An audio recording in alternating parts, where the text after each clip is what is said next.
혹시 요즘 세상의 뉴스를 접하면서 이 세상이 어디로 가고 있는가 하는 그런 생각을 해보신 적이 있습니까? 산불이 일어나서 많은 이재민들이 생기고, 또 폭우로 인해서 또 수재민들이 생기고, 지진과 같은 그런 자연재해가 일어나고, 수년 동안 이어지는 국가 간의 전쟁이 끝없이 계속 진행되고, 나라 안에 또 사상 논쟁이 있어서 갈등하고, 또 도덕적인 혼란이나 무너지는 그런 가정의 모습, 그리고 교회마저도 위기에 처해 있는 이런 모습들을 보면서 마치 성경의 마지막 때의 장면이 눈앞에 펼쳐진 듯한 그런 느낌을 받습니다. 하지만 이 모든 환란 가운데서, 이 모든 혼란 속에서 우리가 꼭 들어야 될 말씀이 있습니다. 우리가 꼭 들어야 될 음성이 있는데, 그거는 보라 내가 속히 오리니 라고 하는 주님의 말씀입니다. 요한계시록의 이 마지막 장에서 예수님은 내가 속히 오리니 라는 말을 반복적으로 몇 번에 걸쳐서 하고 있습니다. 이 말씀은 몇 번에 걸쳐서 반복을 하고 있다는 것은 꼭 들어야 될 내용이다라는 겁니다. 그리고 이 말씀은 단지 경고만 하기 위한 게 아니라, 이 말씀은 믿는 자를 향하여서 위로를 주기 위한 내용이고, 또한 준비하라고 하는 그런 권면의 말씀이다라고 생각합니다. 사람들은 종말을 두려워합니다.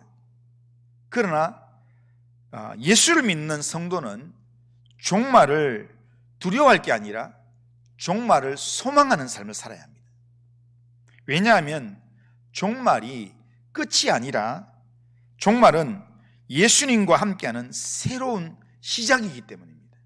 영원한 하나님의 영광을 누리게 되는 시작이기 때문입니다. 오늘 우리는 요한계시록의 마지막 본문을 우리가 살펴보면서, 전부 다는 살펴보지 못하겠지만 그 마지막 본문에서 종말의 시대를 살아가는 우리가 어떤 믿음의 자세로 우리가 이 시대를 살아가야 될지, 그리고 주님이 다시 오시는 그날을 우리가 어떻게 준비해야 될지, 그것을 우리가 생각해 보려고 합니다. 종말의 시대에 세상이 흔들리고 가치관이 무너지는 이런 시대에 우리가 어떻게 살아야 되겠습니까? 오늘 본문은 우리에게 몇 가지를 이야기하는데, 첫 번째는 말씀을 지키는 삶을 살아야 된다라는 말씀을 합니다. 자, 7절을 우리 같이 한번 읽어보겠습니다. 7절. 자, 7절 같이 읽습니다. 시작. 이 두루마리의 예언의 말씀을 지키는 자는 복이 있으리라. 아멘. 요한계시록은 단지 미래의 신비한 사건을 예언해주는 예언서 정도가 아닙니다. 주님께서 이 계시록의 말씀을 주신 목적은 하나님의 말씀을 지키는 자가 되도록 하기 위해서 주셨다는 겁니다.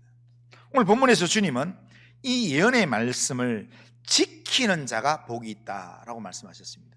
그런데 이 요한계시록의 맨 마지막 장이 이렇게 이야기하는데요, 요한계시록의 제일 첫 장 1장 3절에도 보면 비슷한 말씀을 하고 있습니다. 1장 3절 한번 읽어보겠습니다. 시작. 이 예언의 말씀을 읽는 자와 듣는 자와 그 가운데 기록한 것을 지키는 자는 복이 있나니. 아멘. 성경은요, 어떤 사람이 복이 있다고 이야기하는가 하면, 말씀을 많이 읽는 사람, 말씀을 많이 읽고 많이 이해하는 사람이 복이 있다 이렇게 말하지 않습니다. 성경은 우리에게 하나님의 말씀을 지키는 사람이 복이 있다라고 합니다. 그런데 여기 지킨다라는 이 단어가, 헬라어 단어가 지킨다라는 단어가요, 보존한다 이런 뜻이 기본적으로 있습니다. 그러니까 말씀을 지킨다는 것은 내 안에 말씀을 딱 가지고 있다는 겁니다. 그러니까 하나님의 말씀을 가지고 있는 사람이 복이 있다 하는 이유가 뭐냐면 하나님의 말씀이 우리 삶의 기준이 되기 때문에 기준을 가지고 있는 사람, 그 사람이 진짜 복이 있는 사람이다 라고 이야기하는 겁니다. 요한계시록은 장차 일어날 일들을 보여주는 예수님의 계시의 말씀이지만 이 계시록의 기록 목적은 뭐냐면 단순한 정보 전달이 아니라 성도들이 삶에서 하나님의 뜻을 따라 살 수 있도록 그렇게 기준을 제시해 주시고 그 기준으로 이끄는 내용이 이 계시록의 기록 목적입니다. 그러기에 요한계시록 초반에 보면 2장 3장에 보면 7교회에 주신 메시지도 보면 종말을 예언하는 내용보다는 그들의 현재의 삶을 돌아보게 하는 경고, 그리고 책망, 그리고 권면의 이야기가 전부라는 겁니다. 에베소 교회는 처음 사랑을 잃어버렸습니다. 그리고 라오디게아 교회는 미지근한 신앙으로 책망을 받았습니다. 이처럼 종말의 계시는 현재의 삶에 대한 철저한 반성이 함께 있어야 됩니다. 그리고 하나님의 말씀을 내 마음에 두고 그 말씀에 반응하고 그 말씀에 순종하는 삶, 그게 따라와야 그게 이 종말의 계시를 제대로 붙들고 있는 사람이라 할 수 있다는 겁니다.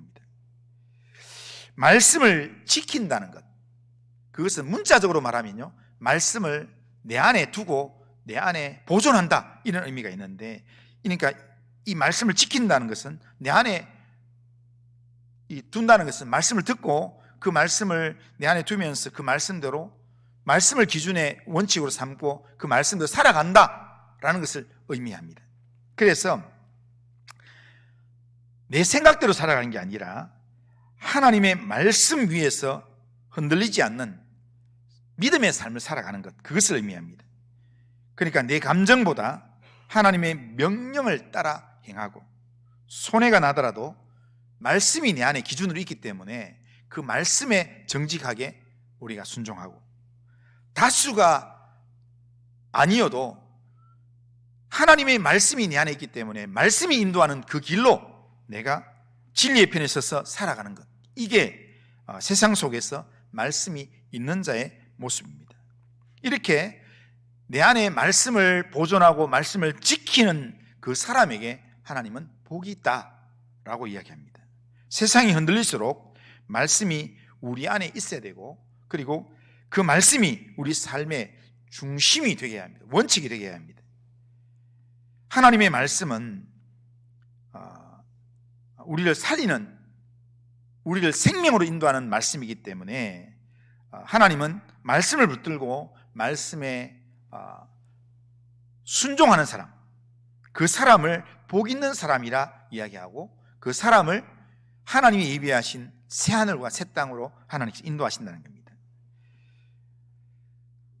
이런 측면에서 우리가 보면 한번 솔직하게 우리 한번 자신을 한번 돌아보면 좋겠습니다. 나는 말씀을 단지 듣고 읽기만 하는 사람인가, 아니면 나는 하나님의 말씀을 지키는 사람인가? 나는 지금 내 안에 하나님 말씀을 내 안에 보존하면서 이 말씀의 원칙에 따라서 말씀이 내게 인도하는 대로 살아가는가? 그것을 한번 점검해 보시면 좋겠습니다. 만약에 말씀이 내 안에 있다고 생각된다면, 그렇다면 내 삶에 말씀 때문에 변화된 삶이 뭐가 있습니까? 말씀 때문에 내가 포기한 삶이 뭐가 있습니까? 말씀 때문에 내가 헌신했던 삶이 뭐가 있습니까? 내 감정, 내 고집 꺾지 못하는 그런 말씀이라면 그거는 진짜 하나님 말씀이 아닙니다. 하나님의 말씀은 내 감정과 내 삶 전부 다를 책임질 수 있는 기준이 되어야 합니다. 그게 내 안에 말씀이 있다, 내가 말씀을 지킨다라는 말입니다. 그렇게 말씀을 내 안에 두고 지키는 그 사람이 하나님 복이 있다고 이야기하고, 그 사람이 새하늘과 새 땅에 하나님 인도하시는 사람이다 라고 이야기합니다. 만약에 나의 고집을 꺾지 못하고 나를 변화시킬 수 없는, 내 감정을 통제할 수 없는 그런 말씀이라면 그 말씀은 진짜 말씀이 아닙니다. 말씀을 지키는 자의 삶이 아니라는 겁니다. 한 청년이 성경을 읽으면서 성경 읽을 때마다 매 장 끝부분에 그렇게 기록을 했습니다. 적용할 것, 기억할 것, 버릴 것, 그 내용을 기록했다는 겁니다.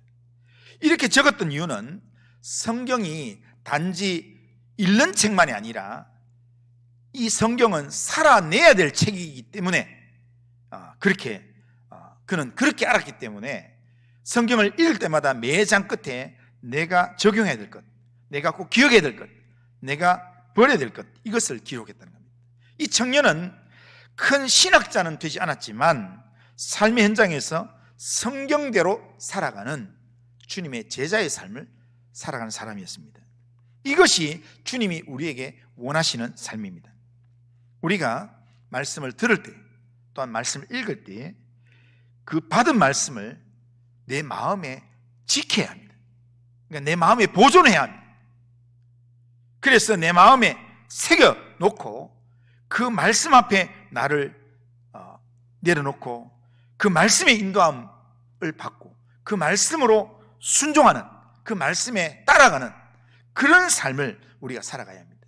그게 진짜 주님을 기다리는, 주님의 영광을 바라보는 하나님의 사람의 모습입니다. 우리 어떻게 살아야 되는가? 종말의 시대에 우리가 어떻게 살아야 되는가? 내 안에 하나님 말씀이 있어야 합니다. 하나님의 말씀의 기준이 있어서 그 말씀 때문에 나를 인도하고 그 말씀 때문에 나를 바꾸는 그런 삶을 우리가 살아가야 합니다. 두 번째로 종말의 시대를 살아가는 우리는 재림의 날을, 주님이 오시는, 다시 오시는 재림의 날을 우리가 사모하면서 준비하는 삶을 살아야 합니다. 오늘 본문 12절 보겠습니다. 12절, 자, 같이 함께 읽겠습니다. 시작.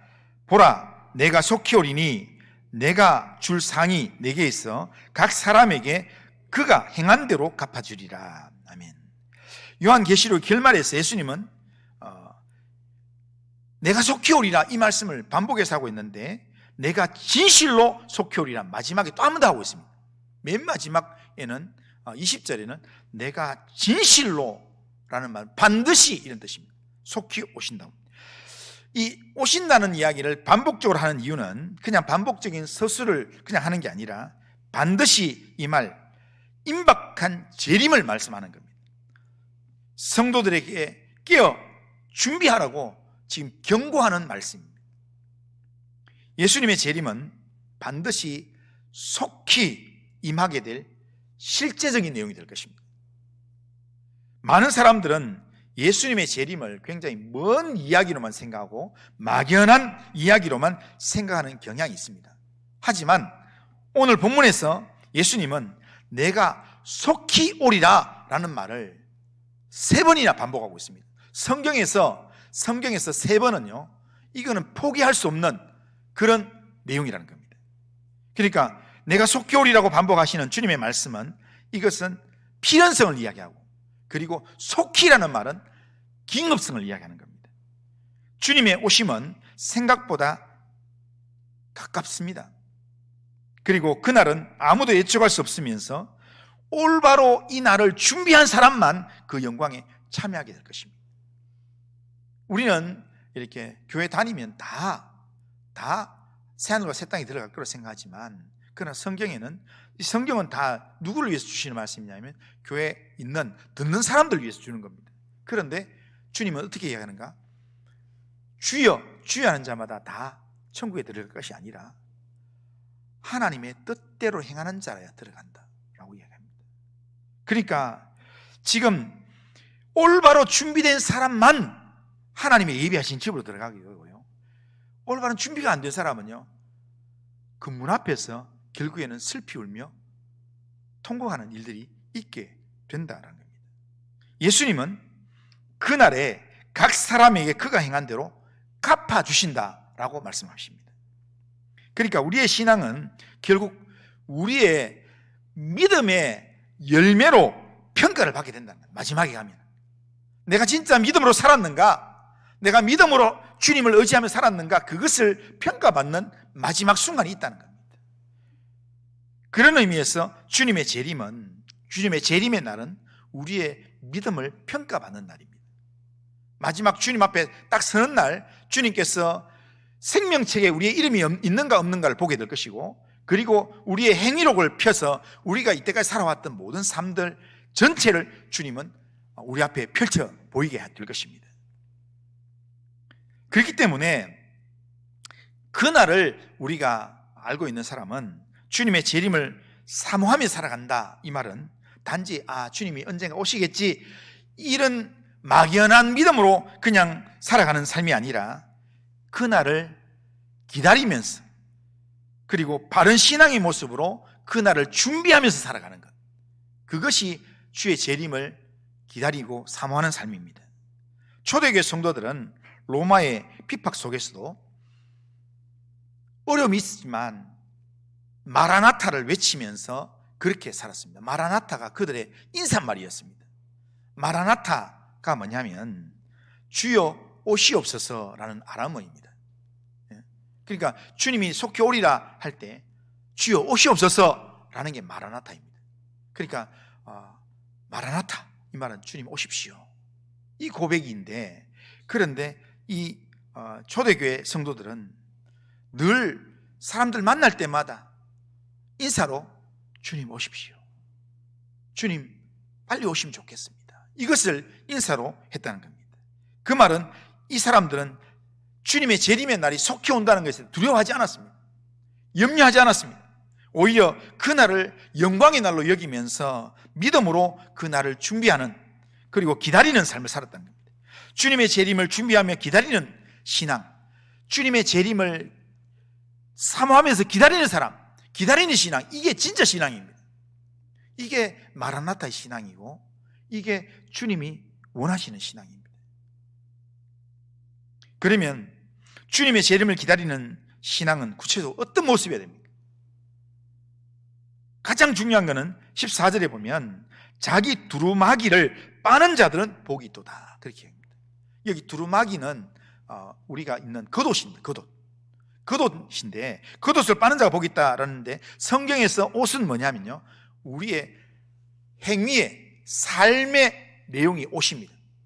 우리가 지금까지 살아왔던 삶의 내용이 옷으로 있다는 겁니다. 그런데 재림을 준비하는 사람은 제일 먼저 뭘 해야 되는가?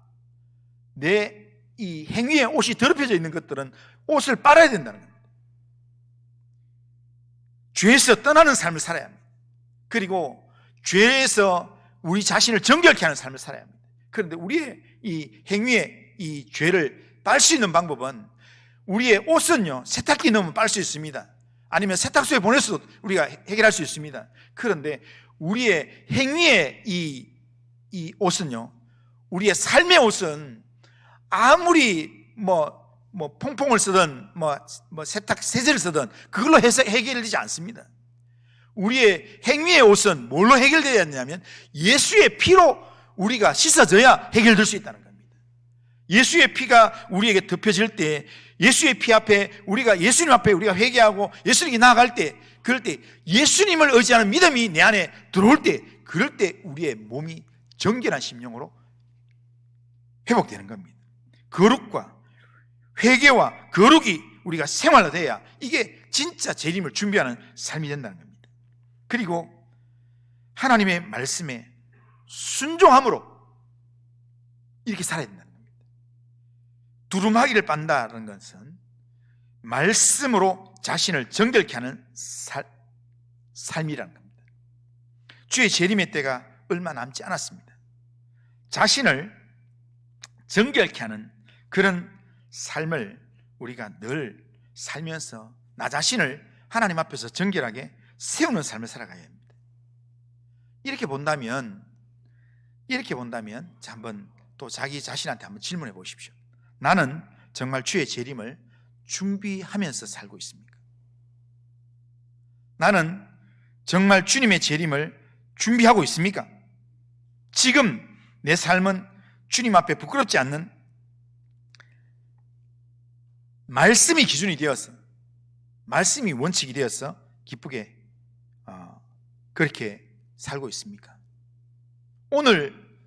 내가 오늘 죽어도, 혹은 주님이 오늘 내한테 오신다고 하더라도 주님을 기쁘게 맞이할 수 있겠습니까?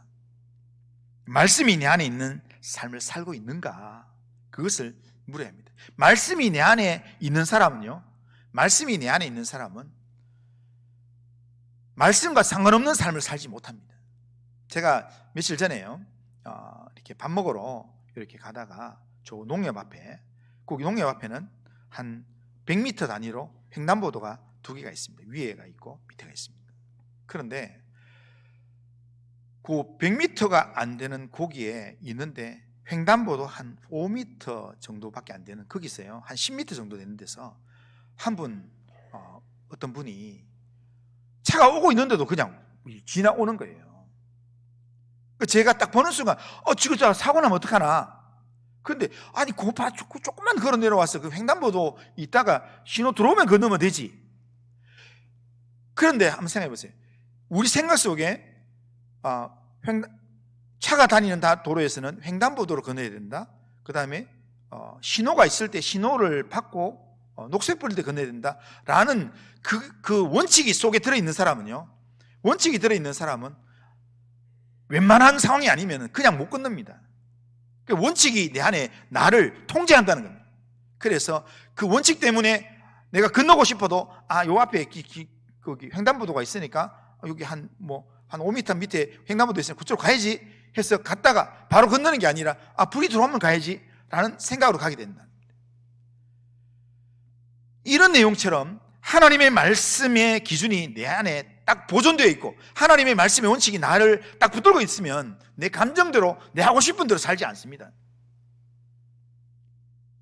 주의 재림을 준비하는 그런 삶을 살아가는 것, 그것은 하나님의 말씀이 내게 요구하는 대로 내 죄 문제를 하나님 앞에 끊임없이 회개하면서 죄와 멀어지는 삶을 살고 하나님의 말씀을 내 안에 붙드는 그런 삶을 살아가는 겁니다. 예수님은 반드시 오십니다. 그리고 그날은 우리의 믿음을 평가받는 날이 될 것입니다. 그날을 사모한다면 우리의 삶이 달라져야 합니다. 내가 예수를 믿는 믿음이 있고 말씀이 있다면 그 믿음과 말씀이 있는 그 삶이라면 실제로 그 말씀대로 살아가야 된다는 겁니다. 정결하게 단정된 준비된 그런 신부의 모습처럼 말씀 안에서 거룩과 소망으로 옷을 입고 주의 말씀대로 순종하면서 그렇게 매일매일을 살아가는 그런 삶을 살아가야 된다는 겁니다. 마지막으로 종말의 시대를 살아가는 우리는 성령과 함께 외치는 삶을 살아야 합니다. 17절 보면, 17절 한번 읽어보겠습니다. 시작. 성령과 신부가 말씀하시기를 오라 하시는도다. 듣는 자들도 오라 할 것이요 목마른 자도 올 것이요 또 원하는 자는 값없이 생명수를 받으라 하시더라. 계시록의 마지막 장면은 놀라운 반전으로 끝이 나는데 세상의 심판, 새하늘과 새 땅의 회복이라는 놀라운 환상을 다 보여주시고 난 다음에 마지막 장면이 성령과 이 신부가 오라라고 하는 외침으로 마무리된다는 겁니다. 여기에 오라라는 단어가요, 이 22장에서 두 번 나옵니다. 우리 한글 성경에서는 이렇게 그냥 나오는 것 같지만 이 헬라어 성경에서 똑같은 단어가 두 번 나옵니다. 하나는 오라라는 단어도 있고 또 하나는 오십시오라는 단어입니다. 오시옵소서라는 단어도 있습니다. 그런데 우리나라 말은 이렇게 존칭어가 돼 있고 그냥 존칭어 아닌 단어로 돼 있고 이랬는데, 그런데 헬라어는 존칭어 이런 구분이 없기 때문에 똑같이 그냥 오라라는 단어로 나와 있습니다. 그런데 여기서 오라는 이 외침은 누가 하느냐면 성령과 신부가 외치는 겁니다. 합창하는 겁니다. 합창. 성령과 어린 양의 신부, 다시 말하면 교회가, 마지막 때에 구원받은 교회가, 그리고 성령이 함께 합창으로 외치는 내용이 오라 하면서 주님의 구원의 자리로 초청하는, 이게 선포를 한다는 겁니다. 그게 구원의 노래입니다. 주님의 재림이 확실하기 때문에, 그리고 주님의 재림에 하나님의 구원이 너무 영광스럽기 때문에 이 영광스러운 자리로 이것을 알지 못하는 세상을 향하여서 그렇게 선포하는 겁니다. 오늘 우리가 살아가는 이 시대에는 영적으로 죽어가는 목마른 자들, 하나님의 구원을 필요로 하는 사람들이 많이 있습니다.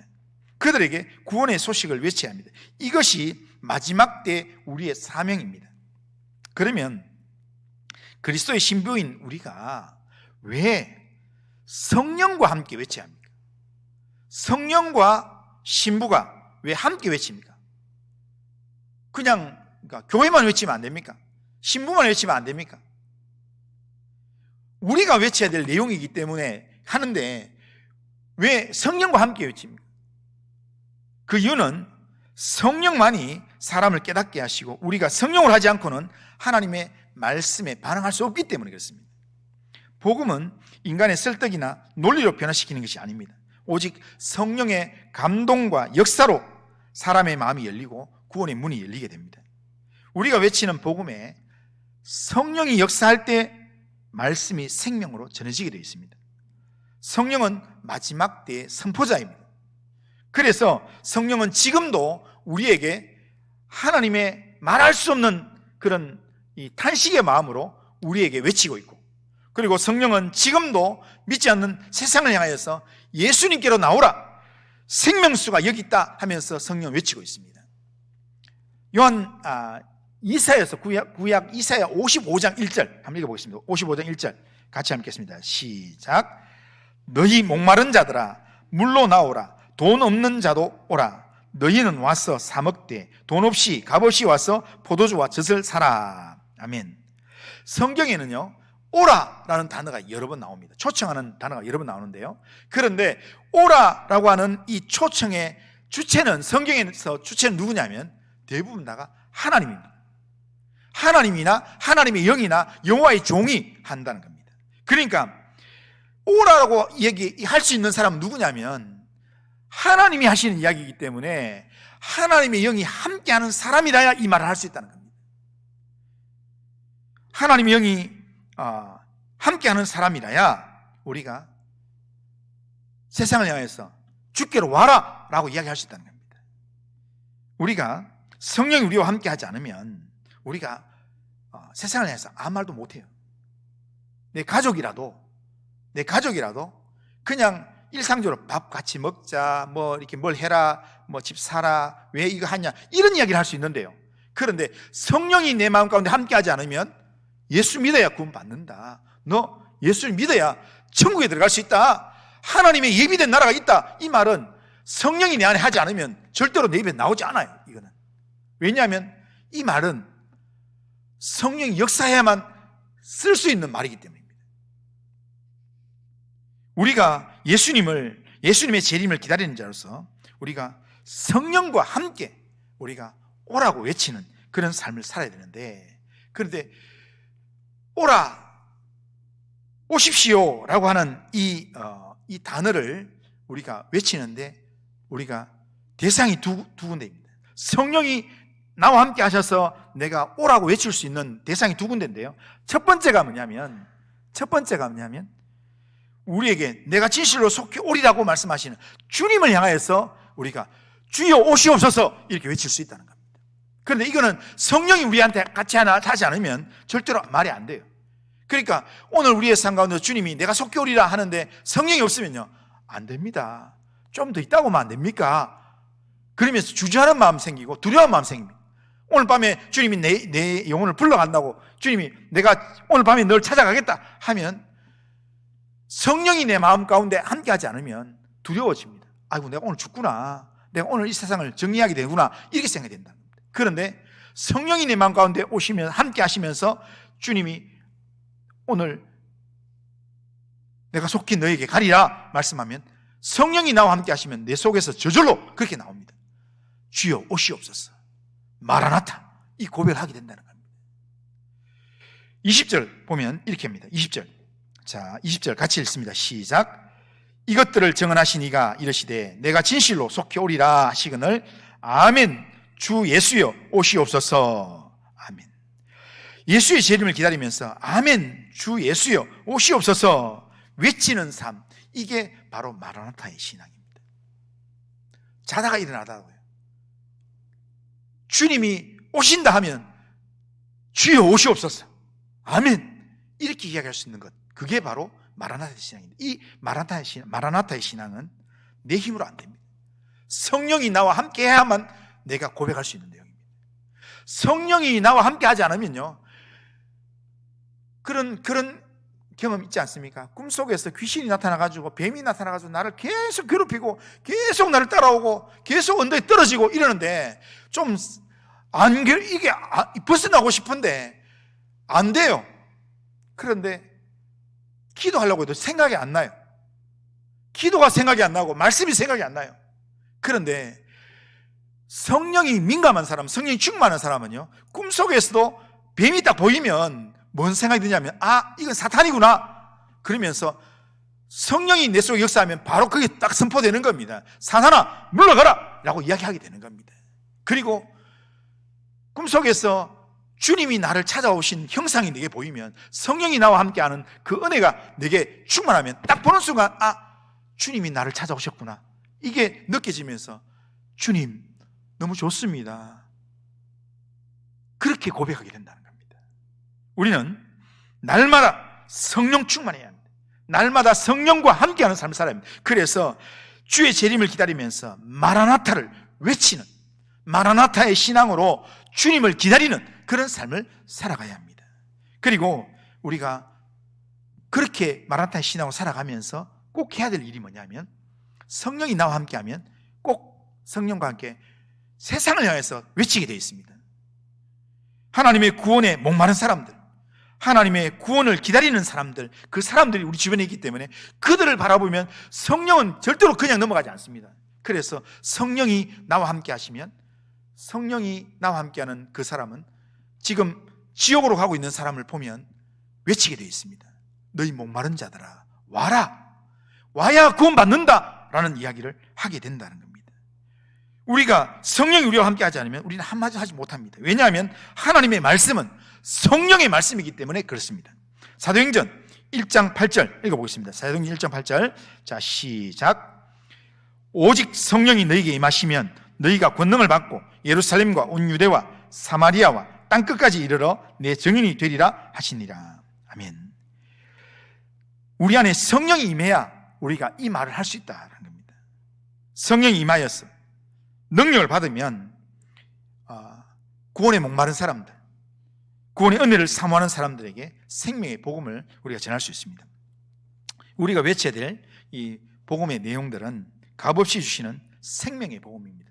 이 말씀은 누구든지 받기만 하면 구원을 받고, 받기만 하면 이 사람은 천국에 들어가게 된다는 겁니다. 이 복음의 내용을 우리가 믿는 믿음으로, 이 복음을 믿고 또한 다시 오실 예수를 믿는 믿음으로 성령을 의지해서 우리는 담대히 외쳐야 합니다.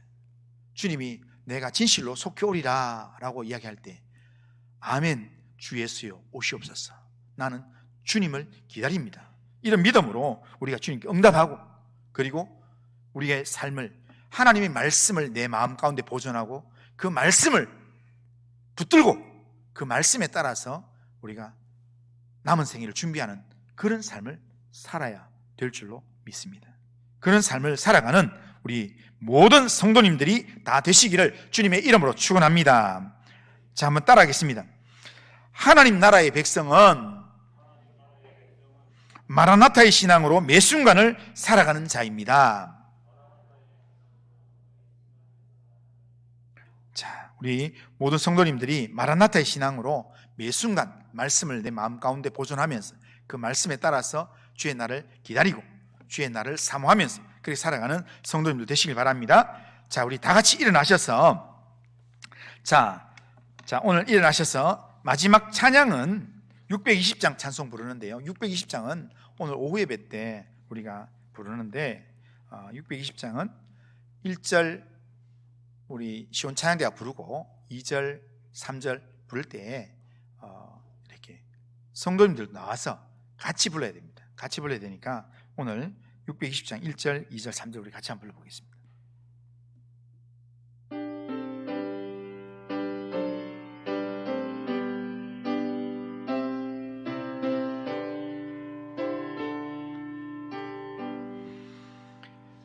여기에 모인 우리 주의 은총 받은 자여라. 주께서 이 자리에 함께 계심을 아노라. 언제나 주님만을 찬양하며 따라가리니 시험을 당할 때도 함께 계심을 믿노라. 이 믿음 더욱 굳세라. 주가 지켜주신다. 어두운 밤에도 주의 밝은 빛 인도하여 주신다. 주님이 뜻하시니 헤아리기 어렵더라도 언제나 주 뜻 안에 내가 있음을 아노라. 사랑과 말씀들이 더욱 새롭게 하니 때로는 넘어져도 최후 승리를 믿노라. 이 믿음 더욱 굳세라. 주가 지켜주신다. 어두운 밤에도 주의 밝은 빛 인도하여 주신다. 여기에 모인 우리, 여기에 모인 우리 사랑받는 주의 자녀라. 주께서 뜻하신 바 우릴 통해 펼치신다. 고통과 슬픔 중에 더욱 주님 의지하오니 어려움 이겨내고 주님 더욱 찬양하라. 이 믿음 더욱 굳세라. 주가 지켜주신다. 어두운 밤에도 주의 밝은 빛 인도하여 주신. 한 번 더 합니다. 후렴 한 번 더 합니다. 이 믿음 더욱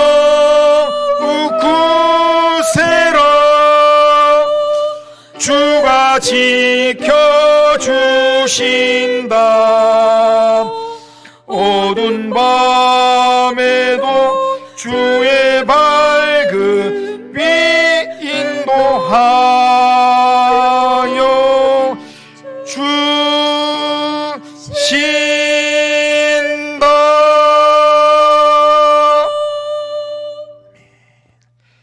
자, 오후에는 이렇게 하겠습니다. 오후에는 자, 우리 결심문을 같이 한번 읽어보겠습니다. 결심문 같이 읽습니다. 시작. 전능하신 하나님, 종말의 시대를 살아가는 자로서 하나님의 말씀을 내 마음에 새기며 그 말씀을 지키는 삶을 살아가겠습니다. 반드시 임하게 될 주님의 재림의 날을 기다리며 그 날을 준비하는 믿음의 삶을 살아가겠습니다. 주님의 재림을 확신하는 자로서 날마다 성령과 함께 마라나타를 외치며 복음을 전하는 일꾼으로 신실한 믿음의 삶을 살아가게 하옵소서. 아멘. 이런 결심과 기도 제목으로 하나님을 살아가길 바랍니다. 기도합니다. 거룩하신 하나님 아버지, 오늘도 예배를 통해서 말씀을 듣게 하신 하나님 감사합니다. 종말의 시대에 주님의 재림을 기다리는 자로서 주의 말씀을 날마다 내 마음속에 두고 그 말씀을 지키면서 날마다 깨어 주의 날을 준비하는 믿음의 삶을 살게 하시고, 정말 주님 앞에 서는 날 칭찬받는 믿음의 삶이 되도록 마라나타의 신앙으로 날마다 철저하게 하나님 말씀에 순종하는 삶을 살아가도록 인도하여 주옵소서. 예수님의 이름으로 기도드리옵나이다. 아멘. 주 예수 그리스도의 은혜와 하나님 아버지의 사랑과 성령의 교통하심이 종말의 시대를 살아가면서 마라나타의 신앙으로 말씀을 마음에 두고 주님이 원하시는 믿음의 삶을 살기를 원하는 이 자리의 모든 주의 백성들 위해, 우리 교회 위에, 이 나라와 민족과 열방 위에 이제로부터 영원토록 함께 있을지어다. 아멘.